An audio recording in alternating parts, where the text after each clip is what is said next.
Sudarlun, pegawai lapas kelas 3 Sinabang termasuk Kalapas dan warga binaan melakukan tes urin secara mendadak Senin 8 November 2021. Tes urin tersebut dalam rangka pencegahan dan pemberantasan peredaran narkotika di dalam lembaga permasyarakatan. Jadi selanjutnya oleh Pak Angel.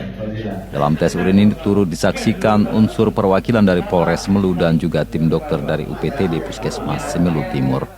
Sebanyak 40-an pegawai termasuk warga binaan di tes urin dengan keseluruhan hasil negatif. Bukan tes urin secara mendadak. Yang pertama terdiri dari juga beberapa orang pegawai dan beberapa orang warga binaan Lapas Sinabang melakukan tes urin. Kenapa?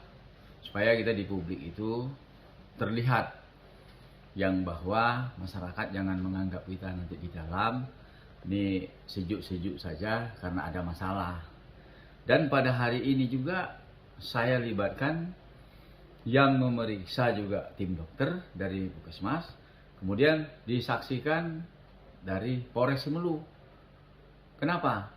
Karena keterbukaan publik ini juga kita harus terbuka kepada masyarakat, dan ini diperintahkan oleh atasan kita yang bahwa laporan ini akan kita kirim ke kantor wilayah dan kantor dirjen supaya mereka juga tahu hasilnya dan situasi apa yang ada di sini juga mereka juga tahu. Ya alhamdulillah hasilnya semua yang diperiksa beberapa orang ada sekitar hampir 40-an ini hasilnya negatif. Ya alhamdulillah. Karena kenapa? Deteksi dini dimulai dari saat ini dalam pemeriksaan, dalam melakukan kegiatan-kegiatan yang sifatnya deteksi dini. Tes urin ini apakah akan dilaksanakan secara rutin, Pak Kalapas? Tes urin ini akan kita laksanakan bisa 3 bulan sekali, bisa rutin, dan tanpa diketahui pegawai dan tanpa diketahui WBP. Ini semua kita kerjakan selalu tetap mendadak. Dari Semelu, Sari Mulyasno, Serambion TV.